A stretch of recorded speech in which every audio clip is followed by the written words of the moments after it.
Peace, everyone. This is the Real Talk Podcast, and we're back with another one. I'm your host, Tehran, and joined by my ever so brilliant co host, Roxana. And to introduce today's guest, he's a scholar whose career and work have made significant contributions to the study of pre-Islamic Arabia. He served as professor of Arabic at the University of Gothenburg in Sweden from 1986 until his retirement in 2014. His research has focused on Arabic and Semitic linguistics, as well as the history of pre-Islamic Arabia and the ancient Near East. He's published an extensive body of scholarly work, including several monographs, one of which we'll be discussing today. He has also held fellowship at prestigious institutions such as the Hebrew University of Jerusalem and the Swedish Collegium for Advanced Studies at Uppsala. We are very pleased to welcome Professor Emeritus Jan Retsö. Thank you, Professor, for joining us to talk about your 2003 monograph, The Arabs in Antiquity, Their History from the Assyrians to the Early Islamic Age, or to the Umayyads. It's a highly referenced and widely read work, and we thank you for joining us to speak about it. Thank you very much for inviting me. It's a All very right, nice so occasion. I look forward to it, definitely. Oh Thank yeah, you. and we definitely look forward to this discussion as well as many of our audience. When we mentioned on our social medias that we were going to be interviewing you, a large number of questions poured in. Some of them we were able to use on our script, some of them we weren't able to use. So anybody who submitted questions and you don't see them in the discussion, don't feel bad. You know, we only have so much time. So before we dive into it, since there's little on record of you, at least on YouTube, discussing your scholarship publicly, could you start by sharing a bit of your own journey? What first drew you to Arabic and Semitic linguistics, and how that path eventually led you to exploring the early history of the Arabs? Well, I was always interested in foreign countries and exotic cultures, ancient history, and so on. So that's one of the main reasons why I became fascinated with the Middle East. So, and I started by learning the languages as good as I could, Arabic, Hebrew, Aramaic, all the others. And I made my PhD in Arabic after a while. And I started as a linguist. I was investigating the aspects of the Arabic complex, the differences between the so-called classical language, the Lugha al-Fusha, and the spoken varieties that we have today. And I wrote my thesis on a sort of comparative study of details in the verbal system in modern spoken Arabic. And this led me to the question of the reasons behind the differences between different forms of Arabic. Not only the difference between the spoken varieties today and the classical language, but also the varieties within the spoken languages today. And this led me to starting some to diachronic investigation of these differences, which means I had to extend my perspective to the Semitic complex in general. And the result of that, these studies are two monographs, my dissertation and following up on the diachronic aspects of this. And this, I found that the differences between spoken Arabic, all the varieties on the one hand, and the so-called classical language is far wider than usually assumed. The common opinion has always been for a long time that the spoken varieties today are sort of developments from the classical language, more or less. And I found out that this, as far as these phenomena which I investigated, could not be maintained. The differences are much larger than I expected. And this led me to the question about the whole historic background of this.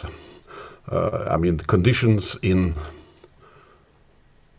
in pre-Islamic Arabia and early Islamic and into the early Islamic period, mainly the pre-Islamic Arabia. And this led me to a study of, I wanted to find out something of the background of this language, and it led me also to an investigation of the very concept Arab itself.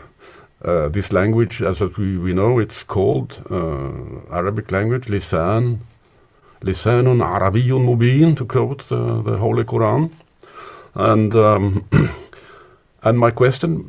of my questions was simply, why is this language called lisan Arabi? What's the meaning behind that? So it was boiled down to the question, what does the word Arab mean actually? That's where, in short, this is my path to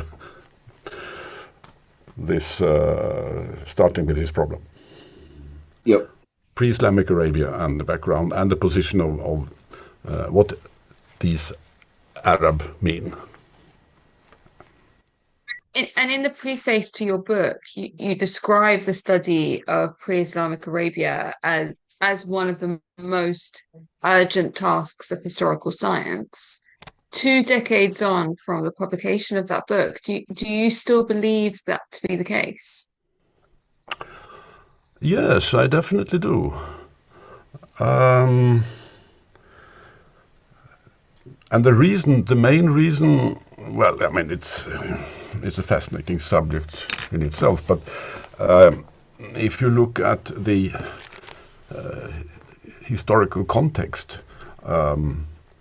the rise of Islam is one of the greatest upheavals in world history we've seen. It's one of the most dramatic events in world history, as we can see. There's not much comparable to it in world history. And it is this this conquest of large parts of the so-called civilized world that originated in Arabia demands an explanation. It's an enormous outburst of, let's say, political, military, and ideological energy, mainly from Arabia, in the 7th century AD, which had enormous consequences for world history. The Islamic world conquest, the creation of the whole Islamic culture, and so on, which is, of course, still with us today, right? So I think that trying to find out something of the background of this event, this major event, is a very urgent task. And it shows, to me, it is becoming more and more obvious the more we have learned about pre-Islamic Arabia, which has made enormous progress during the last 3-4 decades or so. I mean, the investigations of the archaeological, for example, investigation of Arabia has made enormous progress, and we today have a completely different view of the background than we had just 50 years ago. It's a complete change of what pre-Islamic Arabia was, which unfortunately is not very well known in wider circles. People who are interested in world history, there's still a lot amount of, let's say, ignorance about what actually happened in Arabia. Today we know much more about that than we knew just 30-40 years ago. And considering that pre-Islamic Arabia generated this enormous dramatic events in the 7th and 8th centuries, it's definitely an urgent task, I think, to go on. And new insights appear every year, especially now when we have had now during the last 10 years, let's say, systematic archaeological investigations also in Saudi Arabia, in larger parts of the peninsula. So I think very much of what has been written about pre-Islamic Arabia is still will be revised in the near future, because new evidence is appearing every year. This is my answer to that.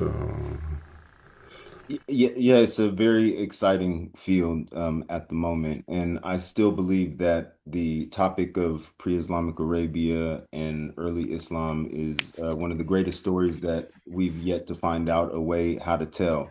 And probably because the jury's not out yet, because of all of the current research and we're still finding new things and how to synthesize that with old findings. But just so we start with your book, where, when, where, and how did the Arabs emerge? Where, and how did the people known as Arabs emerge as a distinct group ethnically, linguistically, and politically? Yeah, yeah. Well, this is the question. I think all the following questions actually are depending on this one. Because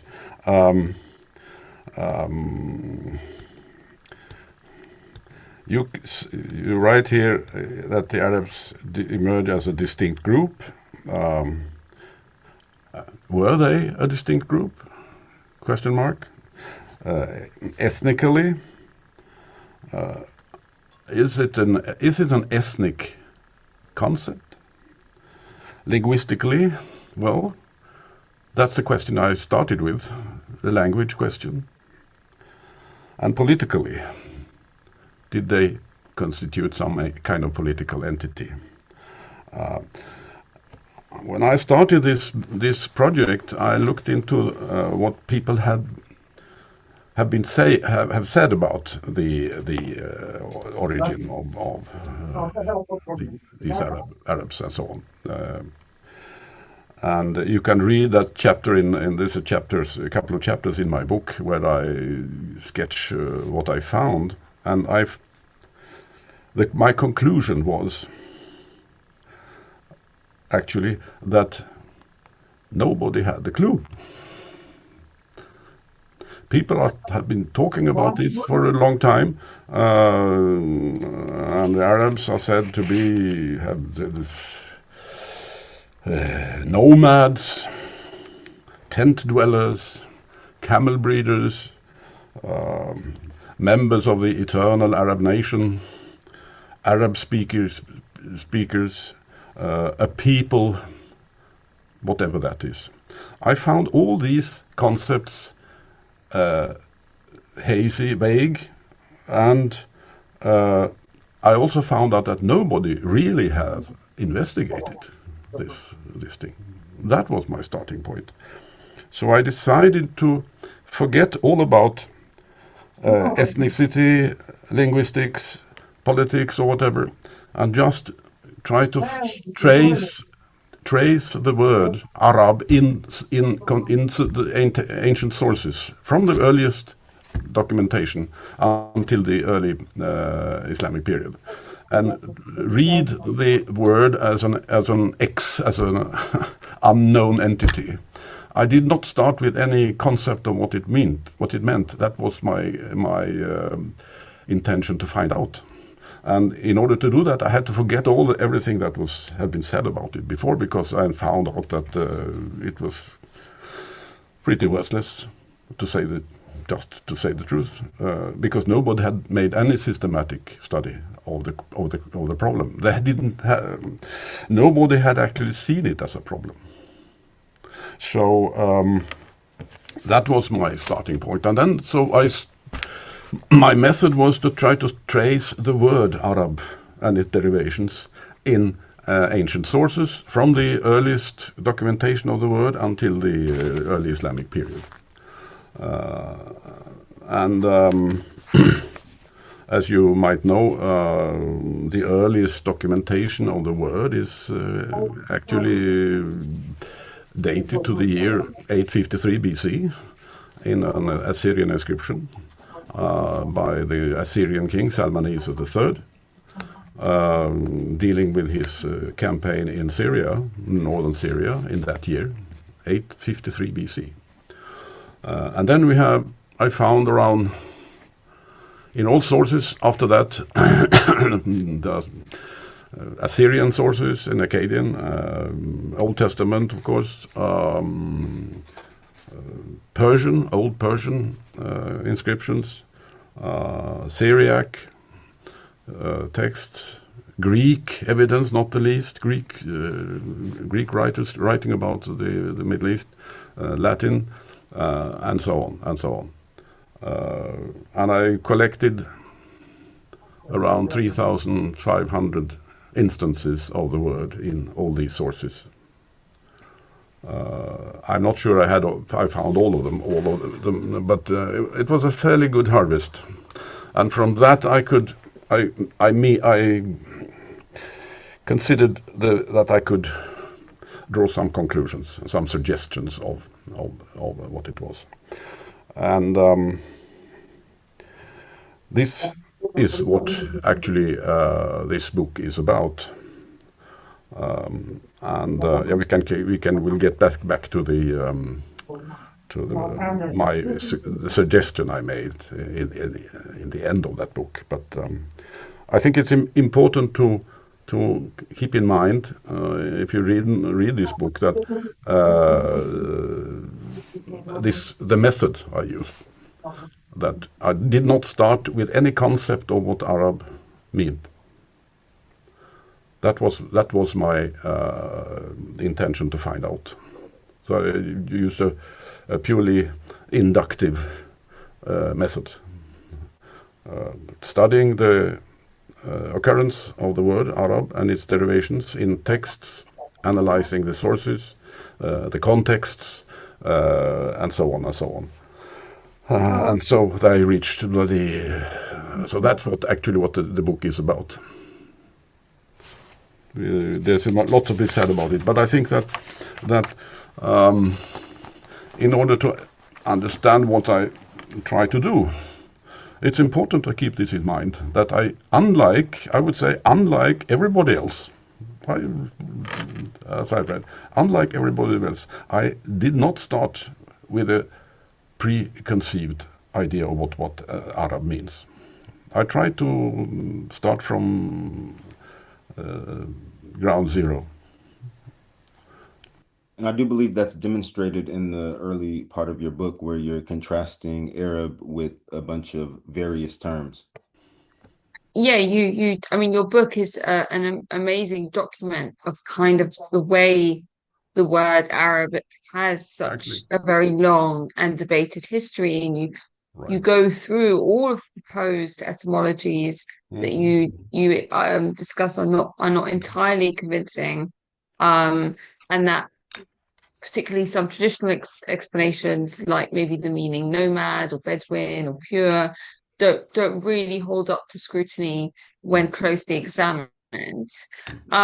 So could you help us understand, based on the evidence that you have documented, what do you think is the most plausible origin or early meaning that we can trace to the term Arab? Well, the first thing you have to keep in mind is that this documentation I dug up is found in a period of almost 1400 years, from 850 BC to the early Islamic period and so on. And it's also obvious that this word Arab, it designates a group of people. The question is, what kind of group is it? And it became to me obvious that we should be ready to acknowledge that the definition of Arab could have changed during this long period. That's a fact. It is that you can see from the Islamic sources, not the least, very clear. So the question which I try to answer in the end is, why is there let's say an original concept behind the term Arab? Was this concept once upon a time designated for very specific purpose, for designating a very specific kind of people, which then has maybe been reinterpreted later on. And I think this is the case, because in the earliest documentations we have of this word, I would say the relevant documentation of the earliest meaning of the word is from, let's say, 853, that's the magic date, until the, let's say, down to the Nabataean period. So that's the first millennium BC. And I think that from the evidence that you can gather from this period, you can make a suggestion, which I also did in the end. And that's the controversial, perhaps the controversial part of that book, which I have, but I suggested it, and I haven't. People have been skeptical about it. Some have been skeptical about it. Nobody has actually gone into a detailed criticism of the evidence. They just say that it's unlikely. I mean, in one of these questions here is a reference to commentaries by Glenn Bowersock, who says it's very unlikely. Well, that's his opinion, and but he hasn't gone into detailed criticism of my arguments, and I think, and that remains to be done by those who. It is a new suggestion. What I do, because, and this is very important, one of the actually themes in all this study, that, and I wrote a special article on this later on. I am very skeptic about the concept people. Our textbooks, especially of ancient history, is full of peoples marching across the pages from the end to the beginning, from the beginning to the end. And we always talk about peoples. Arabs were a people, Phoenicians were a people, Israelites were a people, Babylonians were a people. No way, I say. Because people, the way we use it, is a very vague concept. And it has its origin in the way we use it today. It has its origin in German Romanticism from the end of the 18th century on onwards. We should keep that in mind. It's very important. So nowadays I always told my students when they're talking about this, that when you see a term designating a specific group of people, especially in pre-modern sources, don't think you know what it is, because these peoples is an invention, more or less, by the modern concept. It's an invention by modern Europeans, and we should be very cautious in assuming that this concept of German Romanticism is applicable, can be applied to this Antiquity, ancient times, for example. We should be very skeptical as soon as we see these terms. So, and I found out that as far as Arabs are concerned, I think that from the beginning they were very well defined. Everybody knew who was an Arab from the beginning, especially from this period I'm talking about, the first millennium BC. And it has nothing to do with people in our modern. It's an institution. Arab is something you could become. So, which is also actually said we have this in early Islamic sources. They also say that there are documentation about that. For example, you can just look at the the great dictionaries from the Islamic Middle Ages, Lisan al-Arab, for example, or Taj al-Arus, these enormous collections of traditions from a very long period of time, where you have a plethora of different definitions of what Arabs and Bedouin and all these people are, what kind of they were. But among them you can find this very clearly stated that Arab is something you could become. You can also cease to be an Arab. So they had, even in the Islamic period, they had preserved memories of what probably, the term Arab originally meant. And as you know, I assume that they were a kind of institution, kind of half religious institution from the beginning, with standing in a specific relationship to a deity or to a hero, or also having some very standing under specific taboos, and constituting a very distinguished group of people in pre-Islamic Arabia. And this means that there is no evidence that Arab was a designation for everyone living on the peninsula. Far from it. Far from it. That was one of my early discoveries when I looked through these lists of names of different so-called peoples in Assyrian and other inscriptions. You found out that never were this term Arab was never used as a cover term for all of them. Arabs were a group of people among many others in Arabia. Okay? Yeah. It wasn't until the Greeks and with Eratosthenes where the whole area became known as Arabia, and by consequence, everybody then became known as Arabs.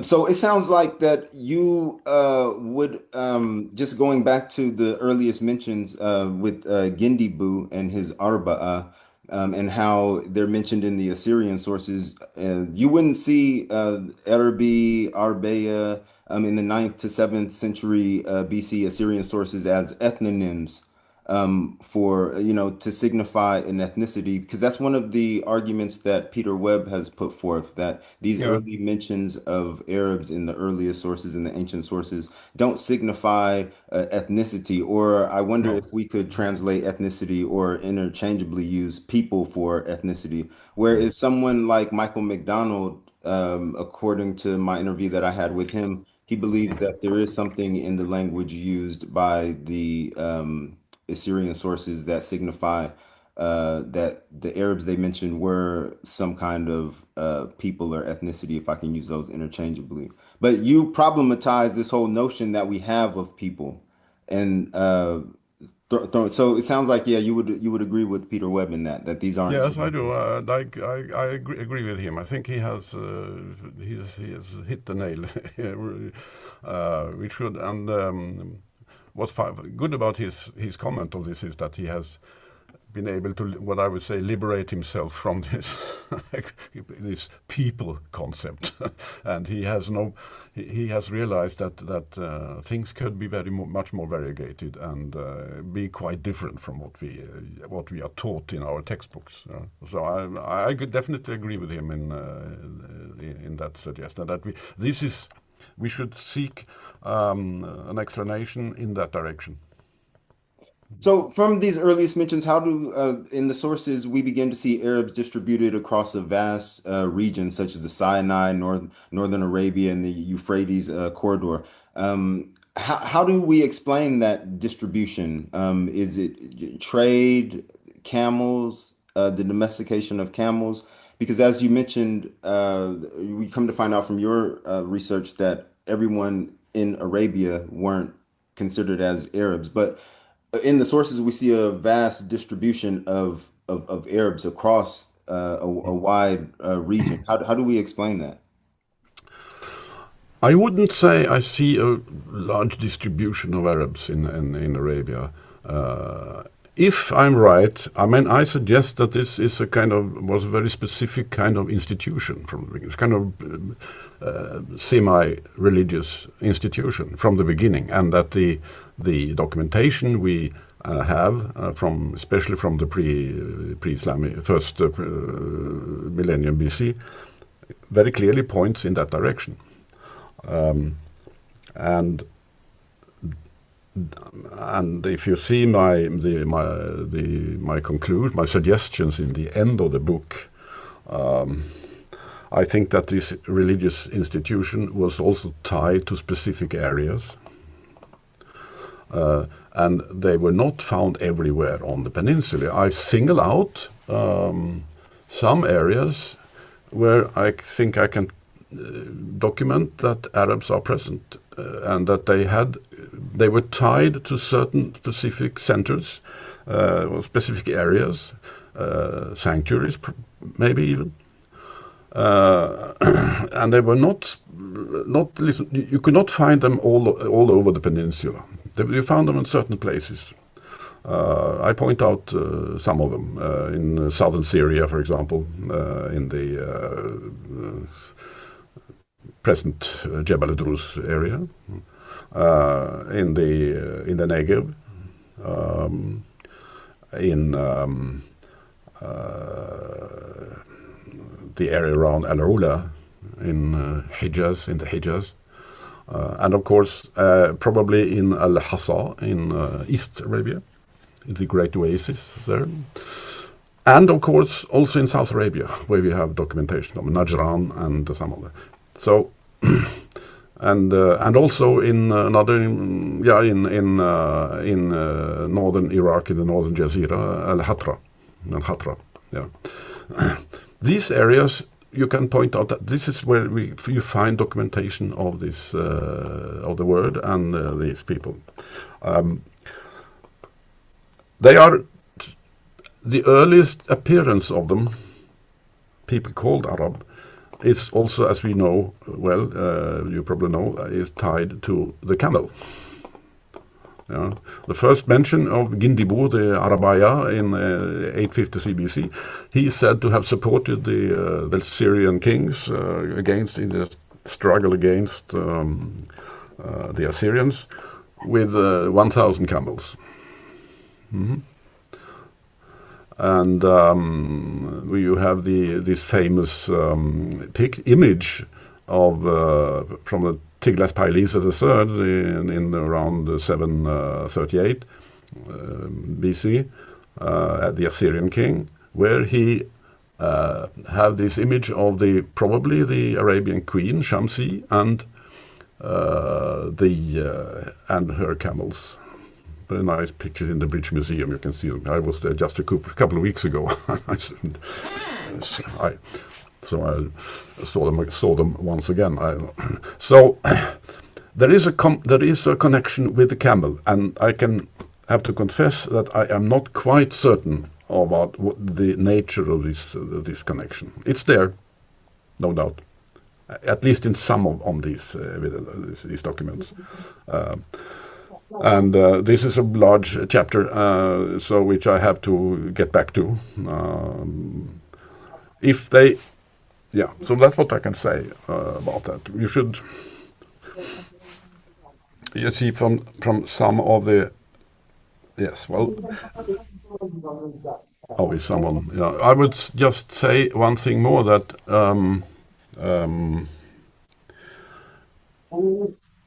the fact that we talk about Arabia as a designation for the peninsula also generates the use of the term Arab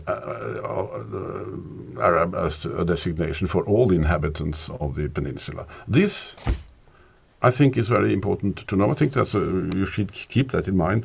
This is a concept by foreigners, by the Greeks. The concept of Arabia as a designation for the whole peninsula goes back probably to Eratosthenes, 3rd century BC, who had evidence from the campaigns of Alexander the Great when the Greeks discovered the existence of the peninsula. It seems that they didn't really knew the existence of the peninsula before that, before Alexander the Great.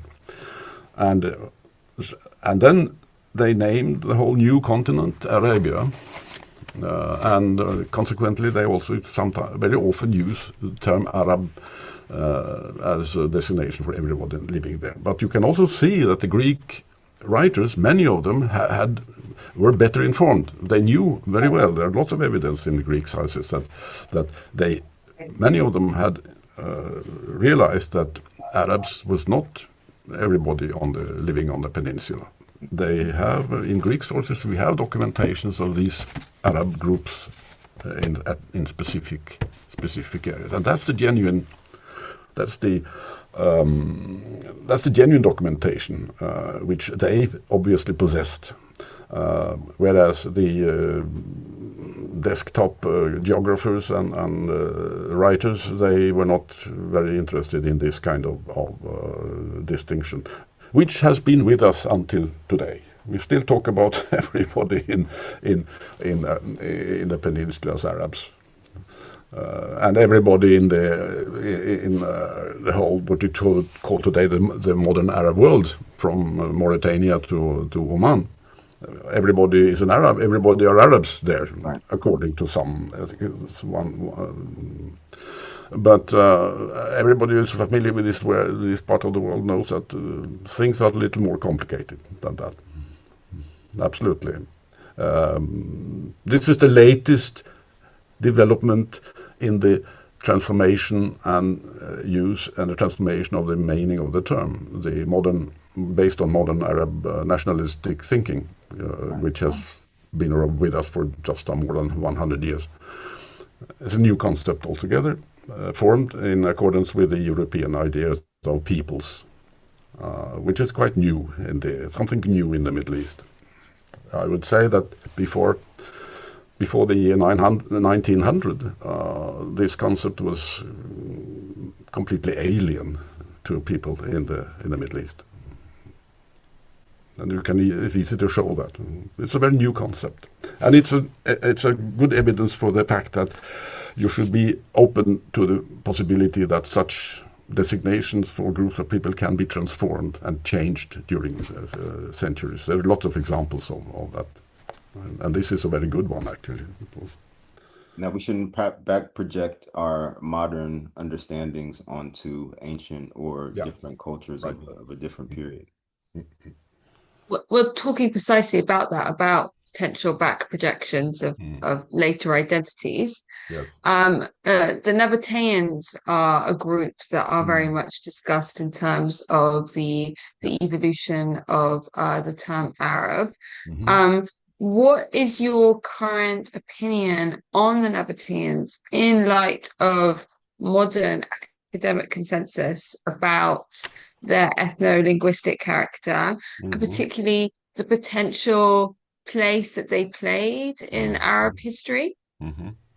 Yeah, that's because if I could add just one thing, you put forth the really interesting idea that there were the Arabs and the Nabataeans, and that they weren't separate. From what I understand, it seems like the Arabs may have just constituted a minority, a significant or interesting minority population within the Nabataean realms. But to conflate the Nabataeans with the Arabs is a bit of a misnomer. Yeah, I agree. That's what I think, and I found out that by studying the sources, because this is a case where this concept of people has created some confusion. That everybody has to be. All these terms must designate peoples in the modern term. According to the modern understanding of it, and if you look into the sources, it's not like that. Yeah, this is a long story, but there is one. I can tell you a little about what I found out here. There is I found out during my collecting of this evidence for the word Arab, that they were separate from all other people or peoples or groups or whatever in Arabia, except one case, and that was the Nabataeans, because one of them in the one of the main sources for the history of the so-called Nabataeans, that is Diodorus Siculus from the 1st century BC, Greek writer who copies earlier works, sources. In his book, he has a long chapter on the so-called Nabataean, and he uses the term Arab and Nabataean haphazardly. If you read that story, that text, you find out that he seems to have identified Arabs and Nabataeans. He's the only one who does it. But that was a problem for an historian like me when looking into this, because it didn't fit. Why did it not fit? This is not how it should be, because I was by then by seeing other sources dealing with this with the Nabataean Arabs, where they make this distinction between Arabs and Nabataeans. This distinction is made. If you read Josephus, for example, he is one of the other main sources for the history of the Nabataean. There you can see that there is a difference. He makes a difference. If you are aware of this problem, then you can see that that means that Josephus, 1st century AD, he had sources where this distinction was made. But in Diodorus you didn't find it. And Diodorus is one of the main sources for the early history of the origin of the so-called Nabataeans. And this was a problem. This was a problem. Until I looked into the manuscripts to Diodorus' text, the original manuscripts. Now, there you find out that there were manuscripts to Diodorus' text where this distinction is clearly made, where the Arabs and Nabataeans are not identified. In manuscripts where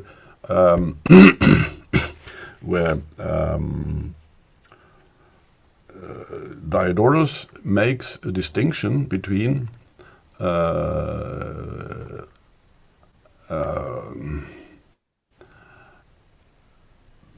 Arabs and others. In the manuscripts, most of the manuscripts we have to Diodorus, this distinction is not made, and that's the work of later copyists, because to them Arabs and Nabataeans were identical. But in two manuscripts to Diodorus, this distinction is made, and I'm quite convinced that this is the original, what Diodorus actually wrote, or actually what was in his source. So, and this was a support for my assumption that Arabs and Nabataeans are two different kind of people. And you can see, and as we all know, I mean, Nabat, what does it mean in Arabic? Well, it means farmers in Syria and Iraq in the early Islamic period. And there's no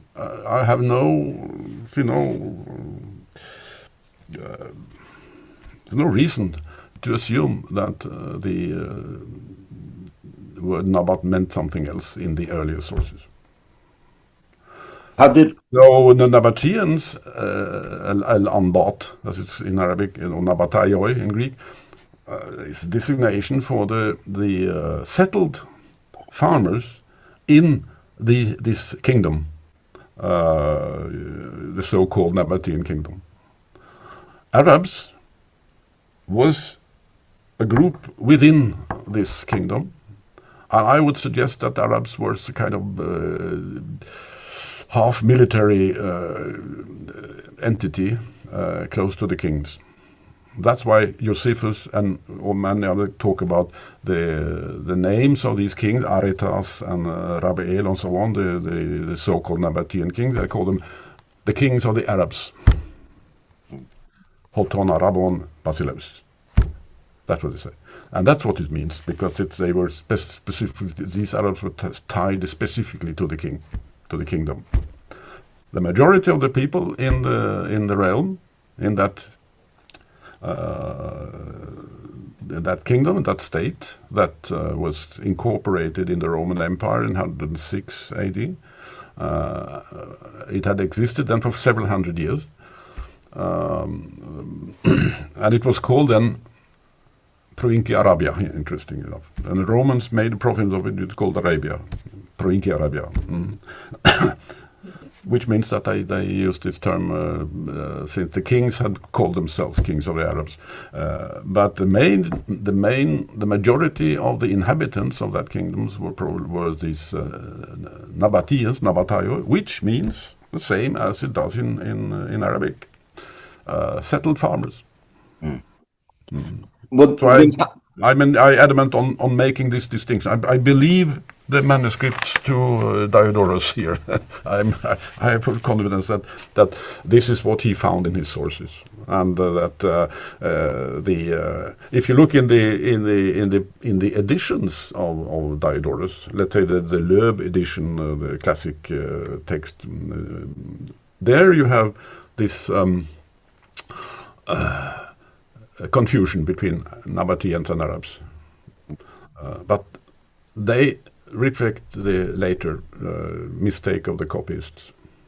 And so you would say that the established consensus that the Nabataeans and Arabs are one and the same is because of this, because of the sources of Diodorus that people are following, not going with anything more ancient. Diodorus bases his text on a documentary written by this during there was a campaign from the immediate successor of Alexander the Great. We are around 300 BC. There was a campaign in Palestine and the Sinai area, and one of the leaders of that campaign, Hieronymus of Cardia, he later on wrote the history of this campaign, and Diodorus basically has copied or made a digest of Hieronymus's book. So we are 280. The source is written 280 something BC. And I have no doubt that, and this is one of the main sources for what the Arabs were actually. It's a very important passage, this in Diodorus' book 19. It is in Diodorus' Bibliotheca. And there, as I told you, there you can find that he follows the other evidence of this, namely making a distinction between Nabat and Arabs. In the 3rd and 4th centuries, we start to see Arab tribal federations like the Tanukh, Kinda, Salihid, Lakham, and Ghassanid. If we could use those terms for Lakham and Ghassanid, I know academics would much prefer a different term. Etc. They appear in the sources. Where do you think these confederations evolved from? Do you see a continuity with early Arab formations mentioned in the Assyrian and Greco-Roman records, or are we witnessing a new ethnogenesis under imperial influence, if we could use that term? I didn't get it. We talk about this question 3.2. Yes. About Tanukh and Kinda and Salih and these groups. Yes. Yeah. In the 3rd and 4th centuries. Yeah, the federation. Well, I think it's there we have some good sources about them. Mainly in Arabic sources, the early Arab historians in the Middle Islamic period.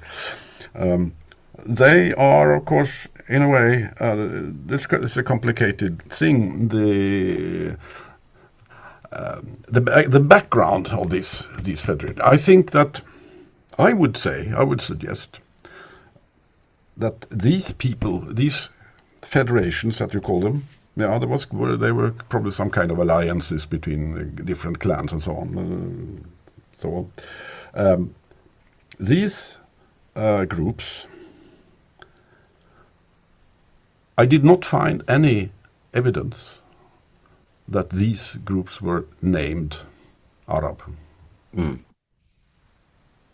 To us, they are, because we think everybody in Arabia are Arabs, once again. But there is no real documentation that they were considered Arabs. And it goes together with what I say here. You have that the term Arab disappears in the northern sources from the third and fourth centuries AD. These Tanukh and Kinda and so on, and Lachm and Ghassan, they are, of course, federations that act in against or together with the superpowers of that day, the Iranians and the Roman Empire. Right? As far as Kinda is concerned, we also have this connection with the Himyar in South Arabia, a new empire which we now can discern, which we didn't know anything about more or less for 40, 50 years ago. But this, I think that this goes together with the disappearance of the term Arab, and I have suggested that this change actually indicates something, namely that the institution Arab, which I think is an institution, as I told you, that's my interpretation of it, disappeared, or it became its importance was reduced, and that's behind the phenomenon that these new terms Saracens appear in this period, and you can see they're very good. We have very good documentation of the fact that they, in the 3rd and 4th century, people who knew things about these things, they made clear distinction between Arabs and Saracens. They're two different things. Later on, and I think the Arab more or less disappeared, or they lost any importance. And this, I have suggested that this is connected with what this was Werner Kaskel, the German scholar for many years ago, suggested that a major change in Arabia took place in this period, in the 2nd and 3rd and 4th centuries AD, namely the militarization of the main tribes in Arabia, actually the introduction of Iranian weaponry, horse, armory, lances, and so on, creating a completely new military technology that probably was manifest in this Tanukh and at least Lachm and Ghassanid, maybe also Saleh.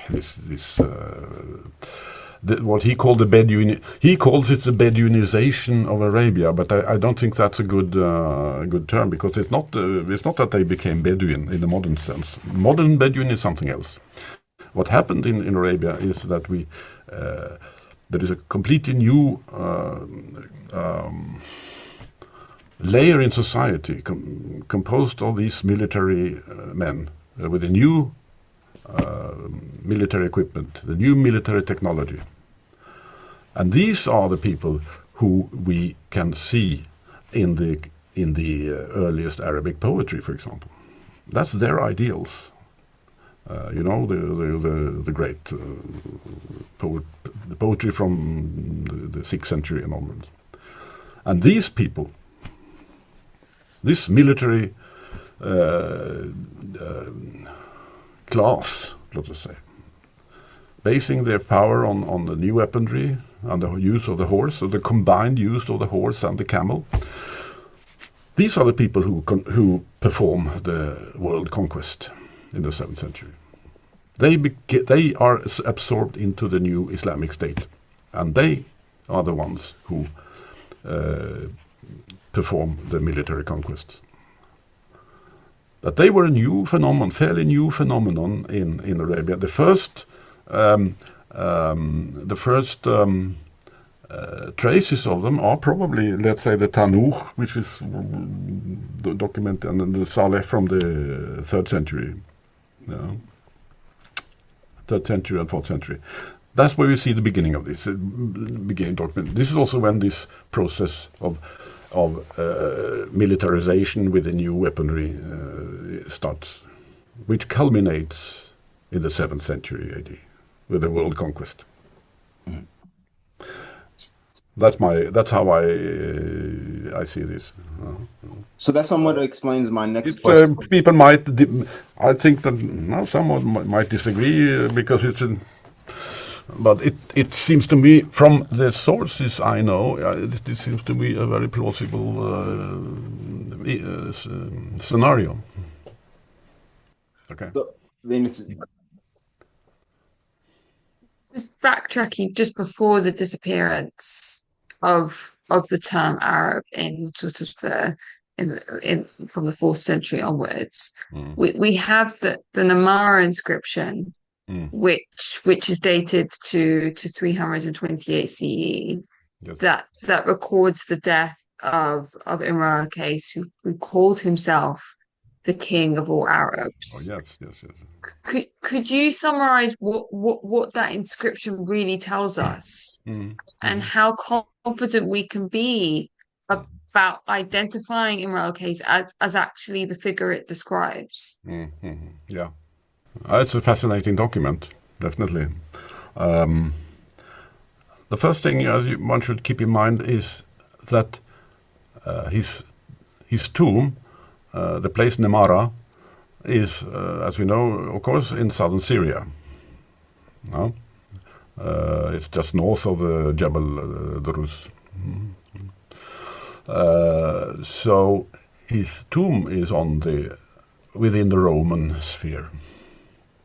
That's clear. It's not just outside the limes, the Roman borderline. Huh? Which makes it very likely that he was a Roman ally.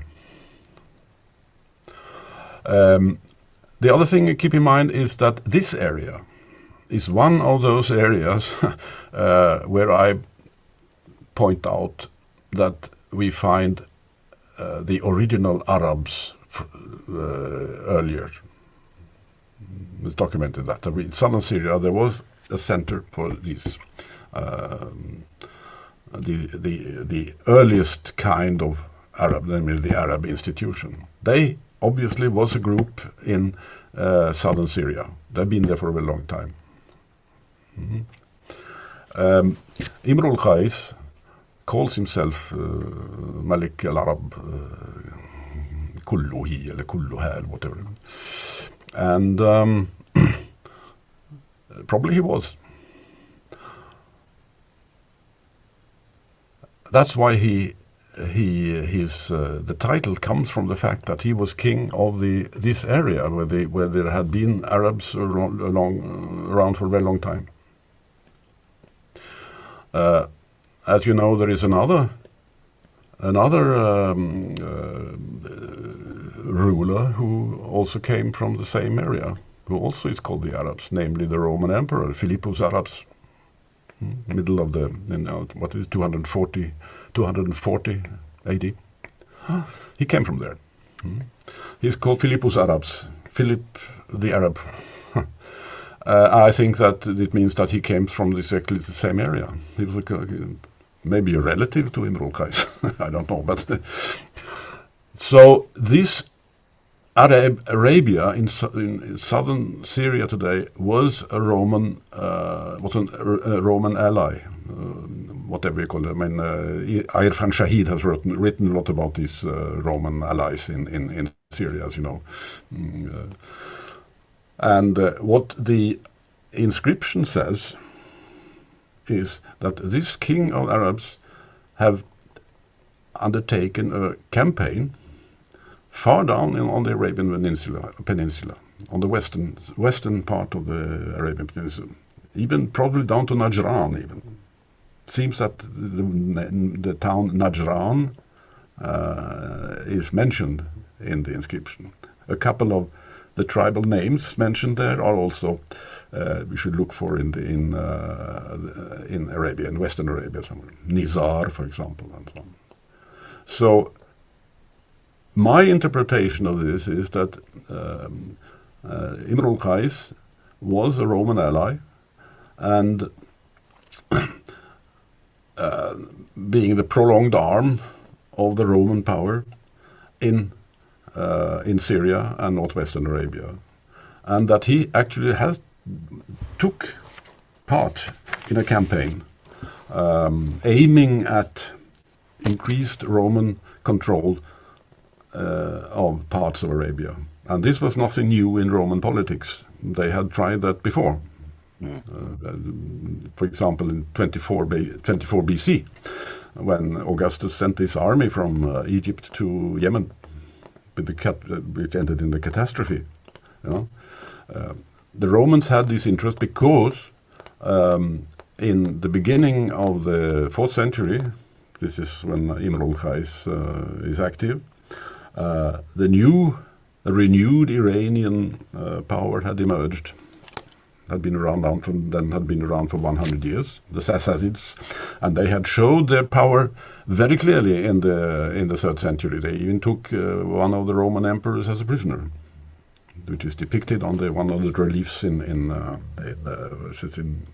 Tarkabustan in Iran.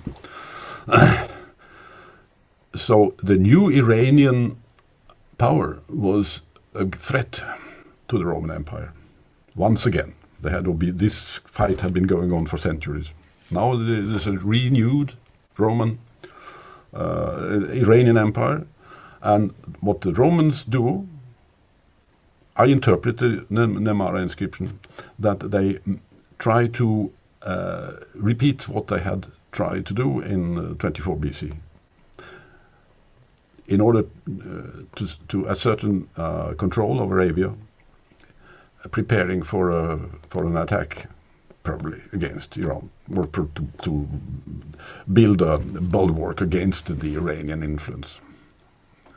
I think that's what it's all about.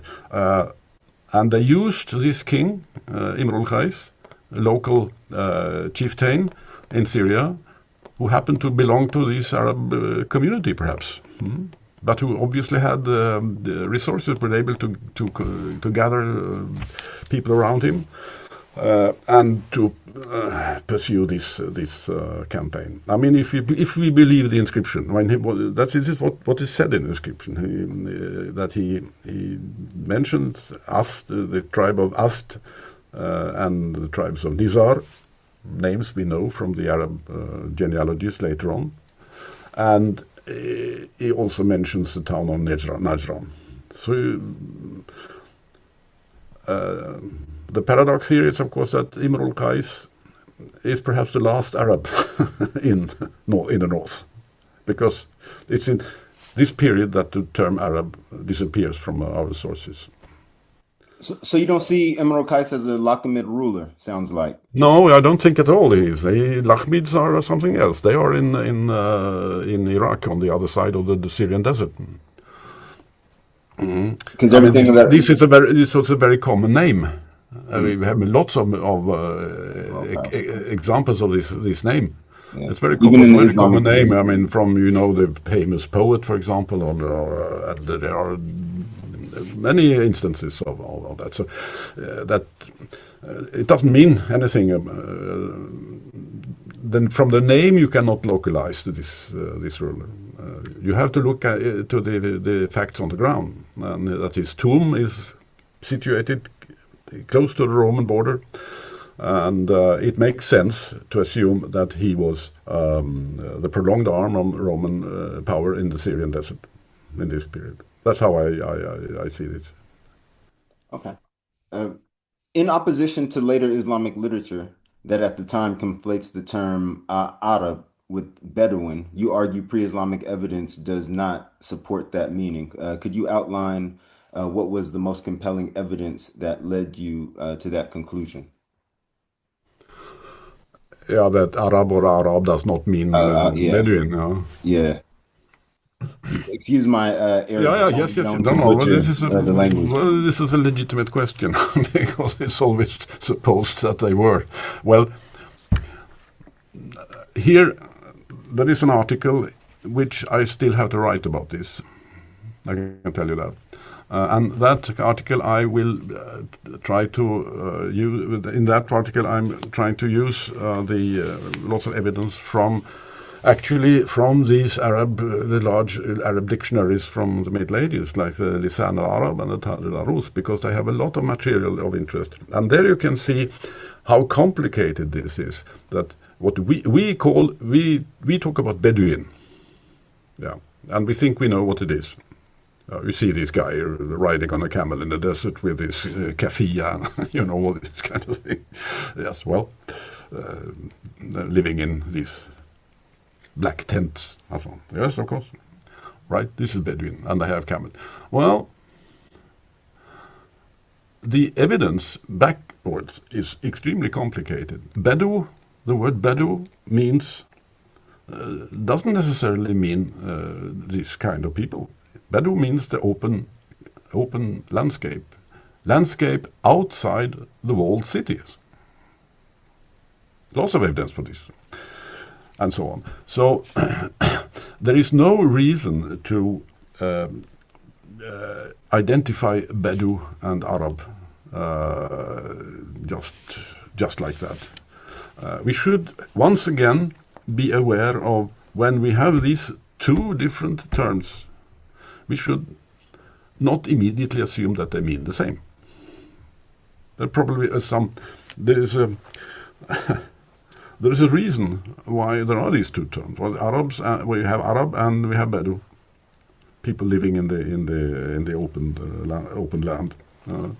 There's probably a reason for that. Once upon a time, that later on, when people learned people living in the cities had no more contact with the life outside the large cities of the Islamic world, that they might confuse these concepts. That's not surprising. It's like the Greeks copying the book of Diodorus, where they also mix up everything with Nabataeans and Arabs are the same, which they were not.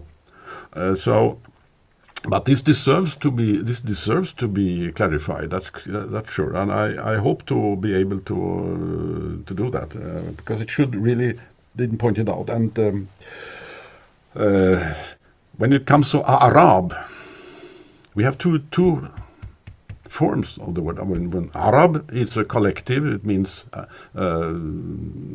several people, several individuals belonging to a specific group of some kind, right? And one member of such the group is an Arabi with an ispa.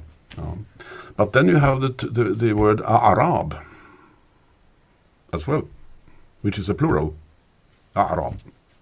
This word you find in the South Arabian inscriptions, together with Arab, and you also find them in the Quran. There we have the earliest certain documentation in Arabic.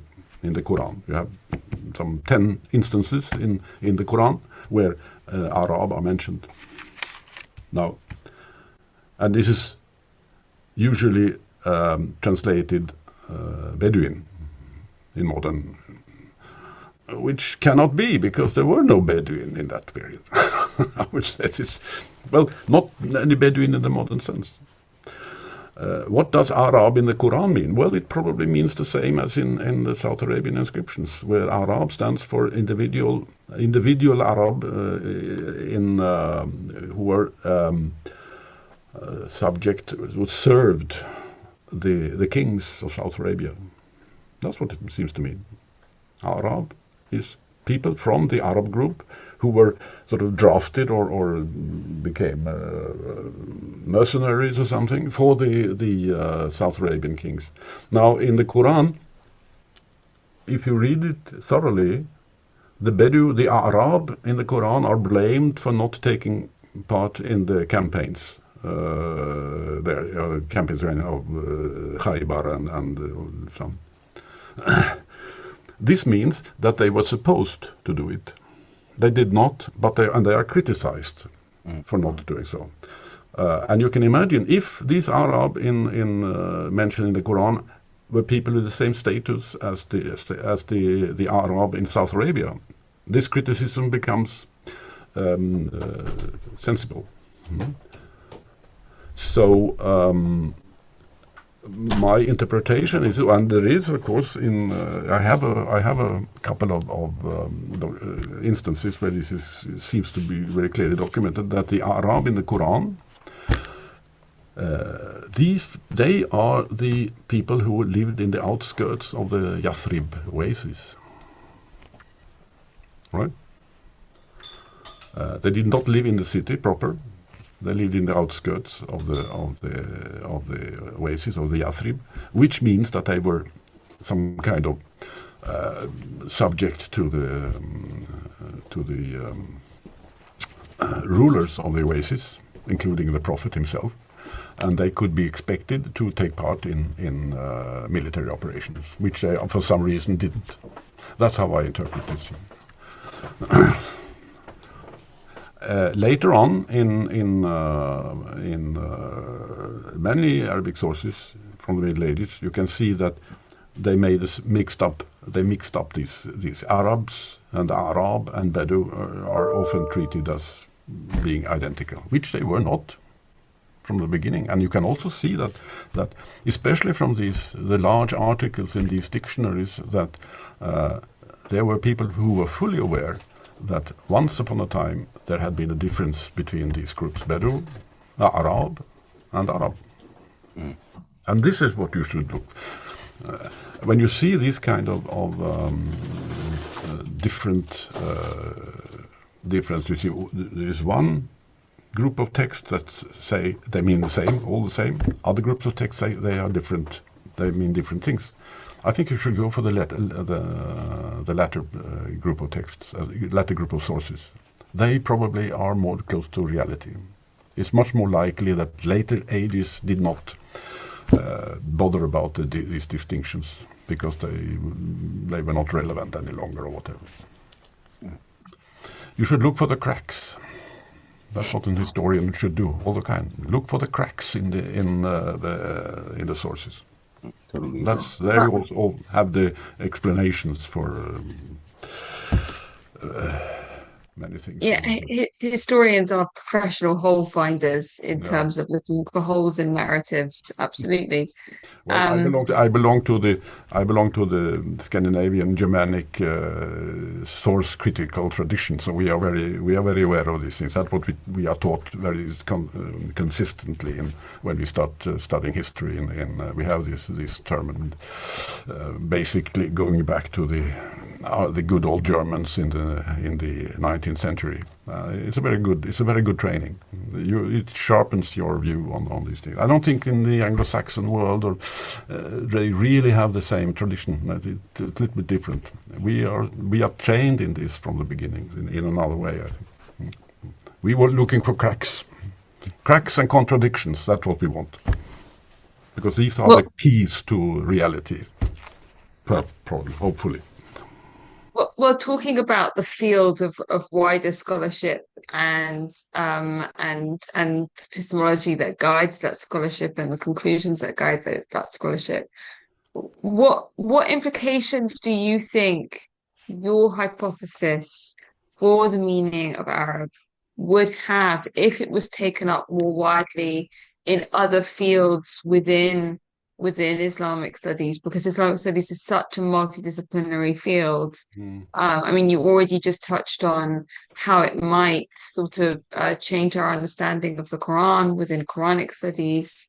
How do you feel it might alter the trajectory of other fields within Islamic studies more generally? Well, that's difficult to say. I think it's always an advantage to clarify concepts.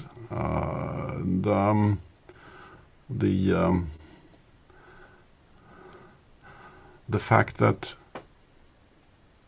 this term Arab in the early Islamic period, or in the Islamic sources in Arabic in general, turns out to be much more problematic and variegated than we assume. Well, it leads us to understand, to a better understanding of history, for example.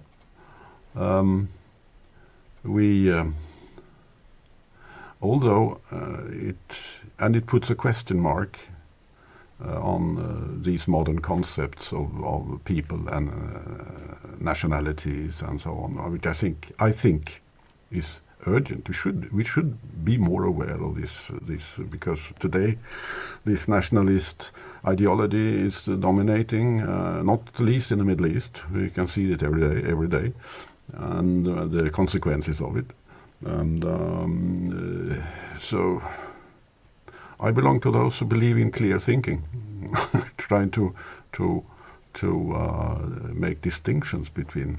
I remember when I first one of my first insights into this, I read, there is a, now I don't remember the name, it's a classic description of Jerusalem from the 1840s. There's been one is a British traveler, I don't remember his name now. It's quoted by Albert Hourani in his book on the history of the Arabs. And this traveler who visited Jerusalem in 1840s, 200 years ago, not almost, he describes the inhabitants of the town. He says, well, here we have, there are Muslims, of course. There are Jews also, of course. There are Christians of different denominations, Greek, Rumi, and Armenians, and so on. Yeah, okay. Also, and then he says, there is a couple of families in Jerusalem who are Arabs. Okay? So what does that mean? Well, it means that there were a couple of families in Jerusalem who were considered Arabs. What does that mean? Well, it means that probably, most likely, that these families had their genealogies in order. They could trace their origins back to tribes in the early Islamic period who belonged to the what by then was called Arabs. In the Umayyad period, the tribal member, the male members of the tribes that were part of the Umayyad Federation, they were named Arabs. That from the Omar II who launched this concept, and it has been with us all the time. And probably these families, is Al-Husseini, for example, well-known family in Jerusalem still, and they probably belonged to, had their genealogies in order. They could enumerate their forefathers from their own time down to the Islamic conquest. You know, this shows that and this is how it looked like in the entire Middle Ages until the beginning of modern times. Arabs were defined as members of specific families. Not everybody who spoke Arabic, had nothing to do with it, or that they lived in Arabia or whatever. No, they were people who belonged to specific families. They were Arab. The genealogical definition, and this is the definition that is the classical one in Islamic time. It arises at the end of the Umayyad period. From then on, Arabs are people who have their genealogy in order. Still today, I remember some years ago I made a linguistic study in Palestine, in Israel, in Lower Galilee. There are some villages there where people live, Arabs, so people speaking Arabic living there, farmers, all of them. They speak Arabic and they have a sort of Arab identity in the state of Israel, of course. And among them, in a couple of villages, they point out, well, these people, they are Arab. Yeah. A couple of families in some of these villages, they are Arab. Go to them, they speak they speak a different dialect from ours. And they spoke a dialect which is sounds like what we will call a Bedouin dialect. But they were farmers, like the others. They were not. They didn't live in tents. They were farmers. Farmers living in the village together with all the others. But they were Aṛāb. And this is how it has been for almost 1400 years in the Middle East until modern times. This is an Aṛāb in the classical Islamic period. People who belong to could show that they belong to these tribes, specific group of tribes, not any tribe, but some specific group of tribes. We know that the Umayyad state was defined as an alliance between a specific set of tribes, and they had specific status in the empire. And the warriors in these tribes, they were entitled to call themselves Aṛāb. That's it. Which is different from the pre-Islamic period, where Arab probably was something else. Had some military connotation, but so this shows once again, according to my mind, that we should be very aware of this, that these terms can be recycled during the course of history. New political constellations around new political conditions, and groups are get new functions, or they are changed altogether, or even the names are transferred from one group to another one, and so on. This we should be very aware of, which I think in very often in historical studies, not the least historical studies about the Middle East, is ignored completely. People don't, which means that we have all this, to quote Michael McDonald again, a good friend of mine and a colleague, he says that I talked to him, I talked to him about these things, and we agree to a large extent. And he has very good formulations, formulated in one of his articles, that our textbooks are inhabited by these ghost communities, Babylonians, Phoenicians, whatever, who never existed. There was never Babylonian people. There was never Phoenician people. These are, as he called them, ghost communities that are created by modern historians. What we had were people living in the town of Babylon, whatever they call it, people living in what we call the Phoenician towns, but they probably didn't call themselves Phoenicians, didn't belong to Phoenician people. They lived there in Byblos or in Beirut and in Tyre and so on. That was their identity. All right. Okay, so that now you see my my antagonism towards this what I would say careless interpretation of terminology for human collectives in the history. We should be that's what if anything, that should be the main insight after my book. I have read my book. Yes, we'll see. But it's difficult. We are very, very, very much governed by these concepts of peoples and so on, which I think confuses a lot. Right. That many of us still need to free ourselves from. So this is our last question, and thank you for such very insightful, thank you for your expertise. You provided a lot of insights to your book that I hope a lot of people didn't get, or not that I hope that a lot of people didn't get, that I'm pretty sure people didn't get just from reading it. And so yeah, this is our last question right here. Other than looking at the semantic nature of Arab identity throughout history, did you ever explore its genetic aspect? And in the last 2 decades, what are the most puzzling questions you still can't wrap your head around regarding the Arabs? These were two questions here, actually, wasn't it? Okay, our last two questions wrapped in one.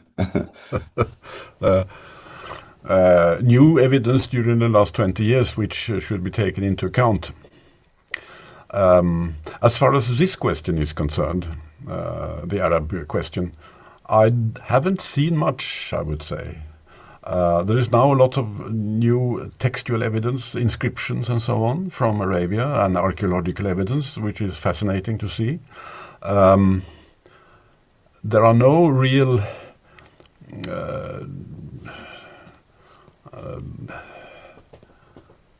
turning points yet found, I would say, because this is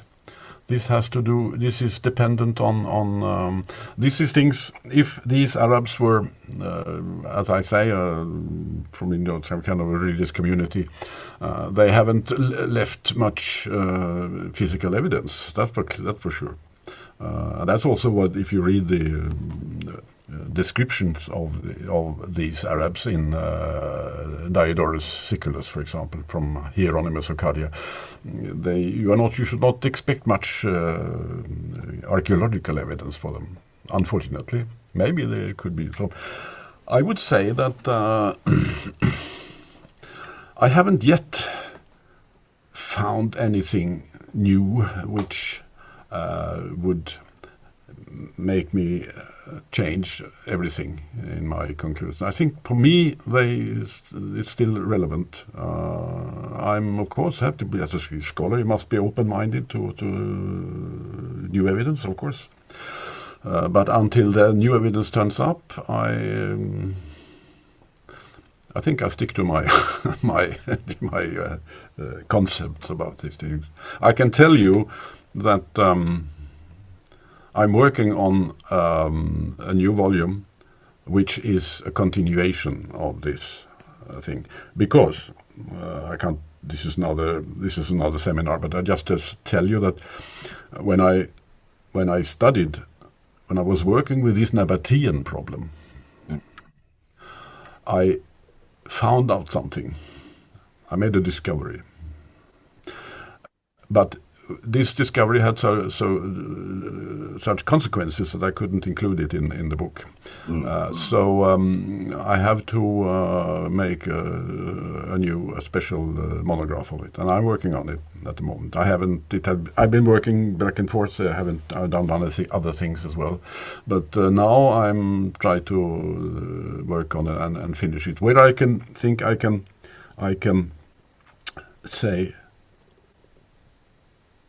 much more about this question. That is so just keep your eyes open. It comes out. It will be something interesting. By the way, I forgot to Mrs. Roxana here about the when we talk about the Imrul Qais and so on, and we knew it as well.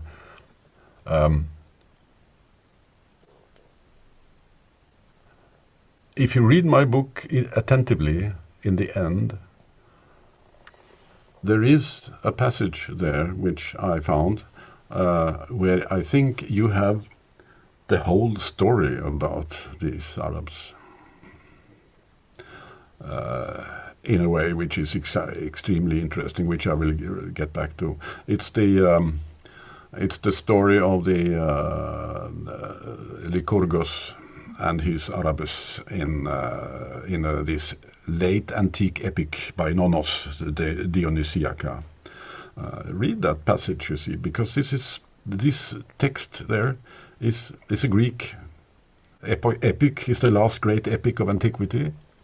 But he is founding. It's about the god Dionysus and his victorious touring around the world.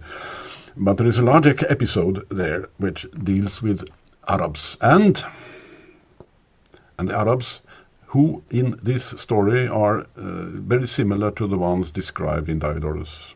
And we know that this story in Nonnos epic is based on a text written in the in the 4th century BC. So we are in the 4th century BC. And this takes place in southern Syria, the Arabia of Imrul Qais and Philippus Arabs. And it was probably illustrated. Now it's difficult to see, but we have some copies that shows that this myth, the fight between the Arabs under their hero Lycurgus against the wine-drinking Dionysus, was depicted in a relief in the great temple at Baalbek. So this is just a teaser. There you go. All right. On that note, we greatly appreciate your time. Well, I appreciate very much the invitation. It was very nice to talk to you, and it's very inspiring also for me to try to recapture my thoughts about this some years ago now, but they are still on the table. So I'm not finished with the problem yet. I mean, that's good to hear, because we have, there was a whole lot of questions that we couldn't add to the script. I mean, just even because you've written quite extensively on Yemen or Yemenis, especially in the early Islamic period. I read a few articles that I found very interesting. I did have some questions. Oh, yeah, it's a great theme. Oh, wow. I had numerous questions as well. We had audience who submitted numerous questions about some of those articles that we couldn't fit into the script. So, if but feel free to get in touch again if you want to. I was about to ask. It was very nice. I'm always ready to talk about these things, because that's one of my main interests. I mean, this question of sort of ethnogenesis of different peoples and its origination in pre-Islamic Arabia has been such a fascination for us on this channel. So to read your work has been, such a delight, and we're really grateful. Yeah, good, very good. I wrote an article on this question, more specific, in a journal after the book came out, and I could send it to you if you're interested. Please. It's about where I discuss this problem with ethnicity and don't disappear. Yeah, well, I don't know what happened. Oh, we still see you. Anyway, are you still with me? We're still with you. Yeah, we're still with you. Yes, there we are. Okay. Well, Taryn, I can send this article to you. Please. And you could distribute it to anyone you want, because especially since we have discussed this problem is so essential to what I tried to do with this in this book. Okay? I would like to see. I mean, you quote here Glenn Bowersock, who is a very who says that he says this that in one of his comments that my conclusions are very unlikely. I don't think they are, but the problem with him is that he doesn't make any detailed criticism of it. He just says he doesn't like the concept. Well, that's okay. I mean, because it's something he hasn't heard before. But I would like to see a more detailed criticism of what I say. So actually, I have the reviews of this book. There are many reviews. Most of them all of those are quite positive, and nobody has had any decisive criticism against my main conclusion. The only thing I heard was like Glenn Bowersock that he doesn't like it. Okay, that's he's fully entitled. So far, it's my conclusions still stand. So we have to see what people say. But there will be another volume out, a very exciting continuation of the free of this large book. It won't be that thick, I think, but It will be a very interesting following up, I can assure you. Okay, we'll definitely look out for that. And on that note, again, Professor Retsö, thank you for your time, and we hope to speak with you again. Definitely. I hope to see you again as well. And don't hesitate to get in touch if you plan something similar in the future. Okay, no, I won't. I won't. Definitely, I will not. Right. Okay. I'll send you this article of about nationality, nationhood, and nationalism. Okay, thank you.